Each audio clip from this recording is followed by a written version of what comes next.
కాపాడుకోవాల్సిన బాధ్యత ప్రతి ఒక్కరిపైన ఉంది, ప్రజలపైన ఉంది.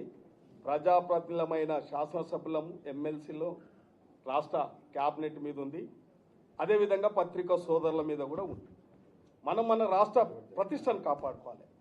మనం గౌరవంగా మన రాష్ట్ర ముఖ్యమంత్రి గారు మనందరికీ తెలుసు, 10 సంవత్సరాలు ఈ రాష్ట్రం ఒక కుటుంబ పాలన, ఒక పార్టీ నియంతృత్వంతో పరిపాలన కొనసాగిస్తే ఈ రాష్ట్ర పరిస్థితి అంతా, ఆర్థిక పరిస్థితి అంతా దిగదార్చి అస్తవ్యస్తాన్ని రాష్ట్రాన్ని సముద్రంలోకి నెట్టితే ఒక పోరాటం ప్రతి కాంగ్రెస్ కార్యకర్త, వేదిక మీద ఉన్న ఎమ్మెల్యేలందరం, ఇంకా బయట ఉన్న నాయకులందరం కలిసి పెద్దలను, రాష్ట్రంలో ఉన్న కురువృద్ధులను కూడా ఒక స్థాయి, ఒక వేదిక మీద తెచ్చి ఈ రాష్ట్రంలో ఒక దుర్మార్గమైన పాలనను అంతం చేయడానికి కంకణబద్ధుడై ఈ రాష్ట్ర ముఖ్యమంత్రి గారు ఒక గౌరవప్రదమైన స్థానంలో ఉంటే, అదే స్థానంలో ఉన్న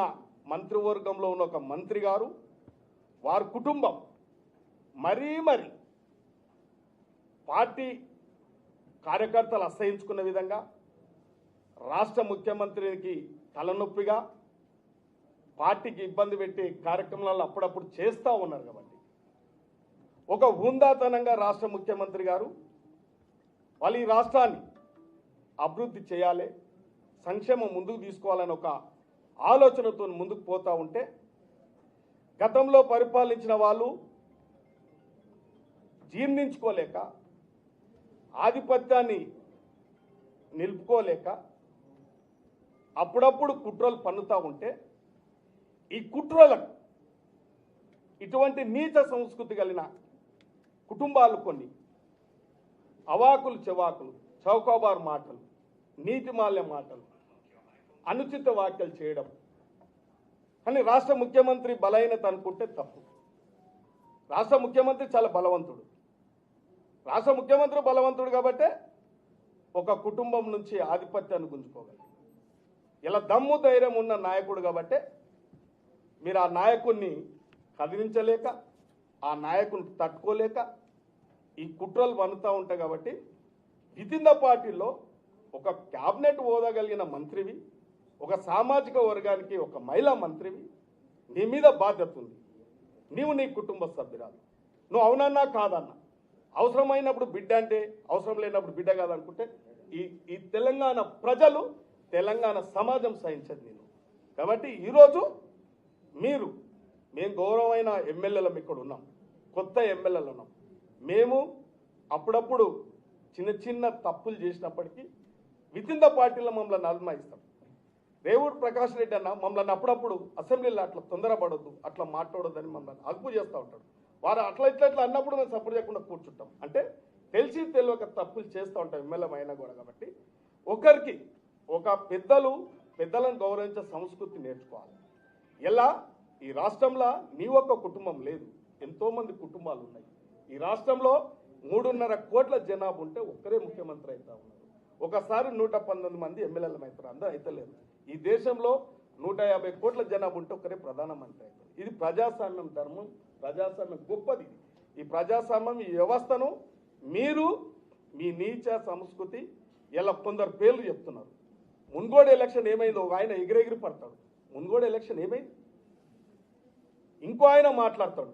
ఎన్నిసార్లు కాంగ్రెస్ పార్టీ ఎన్నిసార్లు మీకు టికెట్లు ఇచ్చింది, ఎన్నిసార్లు మిమ్మల్ని గౌరవించింది. ఇలా కార్యకర్తలు ఏమైపోతున్నారు, మీకు పనులు చేసిన కార్యకర్తలు ఏమవుతున్నారు? మున్గోడు ఆయనకైనా, సురేఖకైనా, ఇంకో చిన్నారెడ్డికైనా ఎంతమంది కాంగ్రెస్ కార్యకర్తలు పనిచేస్తే మీరు ఈ స్థాయికి వచ్చారు? ఇలా మీరు ఒక స్థిరంగా ఈ రాష్ట్రాన్ని అప్పుల కుప్పలేసారు. ఈ రాష్ట్రాన్ని కాంట్రాక్టులను బాకీలు పెట్టిపోయారు, 70-80 వేల కోట్లు. నేషనల్ సీడ్ కార్పొరేషన్ బాకీ పెట్టారు, సివిల్ సప్లైకి బాకీ పెట్టారు, మైన్కి బాకీ పెట్టారు, బీవరీస్కు బాకీ పెట్టారు, పీస్ రియంబర్స్మెంట్ బాకీ పెట్టారు. అన్ని అప్పుల కుప్ప చేస్తే ఇలా ప్రజల మీద ఒక్క రూపాయి కాక ఒక్క రూపాయి ట్యాక్స్ పెంచకుండా ఇలా ఆర్థిక క్రమశిక్షణ తెచ్చి మంత్రులతోని సమన్వయపరుచుకుంటూ ఎమ్మెల్యేలుగా మేము కొత్తగా ఎమ్మెల్యేలమైన మమ్మలను అప్పుడప్పుడు అదుపు చేస్తూ సమన్వయపరుచుకుంటూ ఈ పరిపాలన అంతా గాడిలో పెట్టుకొని నడిపిస్తూ ఉంటే ఇలా ఒక కుగ్రామంలో ఒక పాలమూరు బిద్దబిడ్డ ఇలా రాష్ట్ర ముఖ్యమంత్రి అయితే ఒక సామాజిక వర్గాన్ని జీర్ణించుకోలేక ఇవి పన్నుతున్న కుట్రలకు కొందరు మాదాన స్వార్థపరులు గుంతనక్కలు ఇవన్నీ సహకరిస్తే ఇవన్నీ చూసుకుంటా ఉండలేం. మేము దమ్ము ధైర్యం ఉన్న ఎమ్మెల్యేలం. ఇలా బొజ్జు మాట్లాడిండు, బల్మూరు వెంకట్ గారు మాట్లాడిండు, బాలన్న మాట్లాడిండు, వీరేశమన్న మాట్లాడిండు. మేము దమ్ము ధైర్యం ఉన్నోళ్ళం. మచ్చ లేకుండా ఈ రాజకీయాలలో మేము సమాజానికి కాంగ్రెస్ పార్టీ ప్రతిష్టను, రాష్ట్ర ముఖ్యమంత్రి ప్రతిష్టను ఎవరైనా దిగజార్చే ప్రయత్నం చేస్తే మేము క్షమించం గాక క్షమించం. ఇది కాంగ్రెస్ పార్టీని బలోపేతంగా ఉంచుతాం. తప్పకుండా రాబోయే కాలంలో కాంగ్రెస్ పార్టీ రాష్ట్ర ముఖ్యమంత్రికి ఇవాళ అందుబాటులో ఉన్న ఎమ్మెల్యేలు వచ్చినాం. ఇక తస్మత్ ఇదే ఏమని అనుకుంటే రేపు ఇంకా తీవ్ర పరిణామాలు ఉంటాయి. మీరు గొప్పలు అనుకోకండి. మీ స్థాయి ఒకసారి చూసుకోండి, మీ కుటుంబ స్థాయి చూసుకోండి. మీరు రాష్ట్ర ముఖ్యమంత్రి కుటుంబాన్ని హెచ్చరిస్తారా? మీరు మీ నీతి మీ సంస్కృతి తెలియదా? మీ కుటుంబ సంస్కృతి తెలియదా?